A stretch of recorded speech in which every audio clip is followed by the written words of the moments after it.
Assalamualaikum warahmatullahi wabarakatuh. Alhamdulillahil malikid dayyan. Wassalatu wassalamu ala Muhammadin sayyidi waladi adnan wa ala alihi wa sahbihi wa tabi'ih ala marriz zaman. Amma ba'du. Ya ayyuhalladzina amanu kutiba alaikumus shiyam kama kutiba alal ladzina min qablikum la'allakum tattaqun. Ayyuhal ikhwan wal akhwat rahimakumullah. Menyambut bulan suci Ramadan, selain mempersiapkan diri secara jasmani dan rohani, tiap persiapan yang tidak kalah penting adalah ilmu. Wawasan yang cukup seputar syariat, hikmah, dan substansi bulan Ramadan menyelamatkan kita dari kesia-siaan. Kita tentunya berharap di bulan Ramadan ini, semua amal ibadah kita yang kita lakukan, baik di siang hari maupun malam hari, mendapatkan ampunan dari Allah Subhanahu wa Ta'ala, mendapatkan ridho dan berkahnya, dan diampuni dosa-dosanya.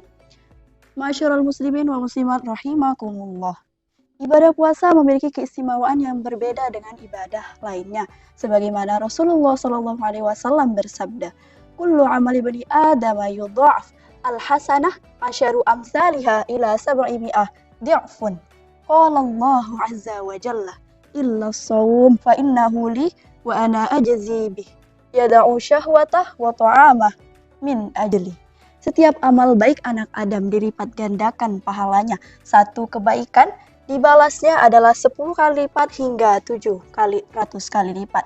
Allah Ta'ala berfirman di dalam hadis qudsi, "Kecuali orang yang berpuasa, karena puasa adalah milikku dan akulah yang akan membalasnya." Orang yang berpuasa meninggalkan syahwat dan makanan untuk aku. Dalam hadis ini disebutkan bahwa puasa adalah milik Allah. Kenapa puasa disebut secara khusus milik Allah? Padahal pada hakikatnya semua amal ibadah dan kebaikan merupakan milik Allah. Imam An-Nawawi dalam Syarh Sahih Muslim menjelaskan, yang dimaksud dengan puasa adalah ibadah yang dilakukan bukan karena tujuan riya, yaitu menaati peraturan Allah, tetapi dengan niat dipuji oleh sesama hamba. Na'udzubillah min dzalik. Ketika seseorang sedang berpuasa, tidak ada seorang pun yang tahu ketika ia sedang berpuasa kecuali Allah dan dirinya lah sendiri. Berbeda dengan ibadah-ibadah lain yang tampak dan bisa dilihat oleh banyak orang. Ibadah puasa tidak tampak dan tidak dapat ditampakkan kepada orang lain kecuali dengan ucapan dari pelaku yang sedang berpuasa itu sendiri. Tidak bisa dibedakan yang mana orang yang tidak makan karena diet atau orang yang tidak makan karena berpuasa. Orang yang berpuasa bisa saja ia menyelinap ke dapur untuk makan dan minum, lalu ia keluar seakan-akan ia masih berpuasa. Mengapa dia tidak melakukan hal itu? Karena tujuannya bukan untuk dipuji sesama hamba, melainkan semata-mata mengharap ridho Allah Ta'ala. Ma'asyiral muslimin wa muslimat rahimakumullah. Dikatakan dalam hadis yang saya jelaskan di atas, bahwa Allah lah langsung yang akan membalas ibadah puasa. Kenapa puasa dikhususkan sebagai ibadah yang dibalas langsung oleh Allah? Padahal hakikatnya seluruh ibadah dan amal kebaikan juga Allah yang balas. Jika kebaikan yang lain disebutkan pelipat gandaan pahalanya sebanyak 10 sampai dengan 700 kali lipat, ibadah puasa adalah pengecualian. Imam An-Nawawi dalam Syarh Sahih Muslim menjelaskan, hal itu dikarenakan begitu besarnya pahala puasa dan begitu agung keutamaannya. Hanya Allah lah yang tahu seberapa besar pelipat gandaan pahala bagi orang yang berpuasa. Dengan melakukan puasa, kita bisa jadi terbebas oleh siksa api neraka. Akan tetapi para ulama menegaskan bahwa perbuatan yang paling utama setelah iman adalah sholat 5 waktu. Ma'asyiral muslimin wa muslimat rahimakumullah. Puasa Ramadan diwajibkan pada bulan Sya'ban tahun kedua Hijriah. Mulai dari Nabi Muhammad SAW pertama kali menerima wahyu hingga tahun kedua Hijriah, umat muslim belum melaksanakan puasa. Yang artinya selama kurang lebih 15 tahun mulai terhitung dari Nabi pertama kali menurunkan wahyu hingga tahun kedua Hijriah, umat muslim belum diwajibkan untuk berpuasa. Nabi berdakwah selama kurang lebih 13 tahun di Makkah.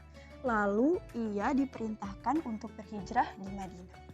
Jadi pemberlakuan syariat Islam pada waktu itu berjalan secara bertahap dan tidak diberlakukan semuanya dalam satu waktu yang sama.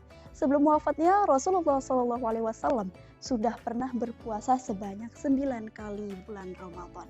Ma'asyiral muslimin wa muslimat rahimakumullah. Puasa Ramadan termasuk maklum minatin bid darurah. Artinya hukum wajibnya puasa Ramadan diketahui oleh semua lapisan, baik ulama maupun orang-orang awam. Karenanya, orang yang mengingkari hukum wajib Ramadan maka ia termasuk orang kafir, kecuali ia baru pertama kali masuk Islam atau ia tinggal jauh di pedalaman yang jauh dari para ulama. Sedangkan orang yang tidak berpuasa Ramadan tanpa sebab syar'i atau sebab yang dibenarkan oleh syariat dan ia meyakini wajibnya puasa Ramadan, maka ia tidak termasuk kafir, melainkan ia disebut pelaku dosa besar atau fasik.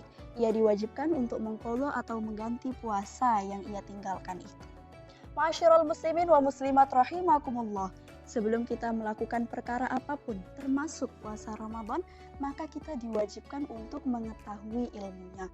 Wajib bagi kita untuk mengkaji dan mempelajari syarat sah puasa, syarat wajib puasa, rukun puasa, dan apapun yang berkaitan dengan puasa. Imam Al-Bukhari dalam Sahih Al-Bukhari menyebutkan salah satu judul bab Al-ilmi qabla al-qaul wa al-amal. Hal ini menunjukkan bahwa kita diwajibkan untuk mempelajari ilmu terkait dengan apa yang akan kita ucapkan dan apa yang akan kita perbuat. Menjelang Ramadan, marilah kita mempelajari ilmu yang berkaitan dengan puasa dan juga ibadah-ibadah yang berkaitan dengan puasa. Jangan sampai kita tergolong orang-orang yang disebutkan dalam sabda baginda Rasulullah SAW, "Rubba qa'imin laisa lahu min qiyamihi illa as-sahar, wa rubba sha'imin laisa lahu min siyamihi illa al-jau' wal 'atash." Yang artinya, betapa banyak orang yang menghidupkan malam dengan ibadah, tetapi ia tidak mendapatkan apapun dari ibadahnya kecuali begadang. Dan betapa banyak orang yang berpuasa tetapi ia tidak mendapatkan apa-apa dari puasanya kecuali rasa lapar dan dahaga. Seseorang yang melakukan puasa lalu dia tidak mendapatkan apa-apa melainkan rasa lapar dan dahaga, itu berarti bisa jadi niatnya tidak benar, akidahnya tidak benar, ataupun tata caranya tidak benar. Niat yang benar, akidah yang benar, dan tata cara yang benar, ketiganya tidak akan kita ketahui kecuali kita mempelajari dan mengkaji ilmu-ilmu agama. Shaimin shaimat yang dirahmati oleh Allah, demikianlah ceramah singkat kali ini di bulan Ramadan yang penuh berkah ini. Semoga bermanfaat dan membawa berkah bagi kita semua. Amin, amin, ya Rabbal Alamin. Undur ma qala wa la tandur man qala. Lihatlah apa yang disampaikan dan jangan lihat siapa yang menyampaikan. Akhirul kalam, wabillahi taufiq wal hidayah. Assalamualaikum warahmatullahi wabarakatuh.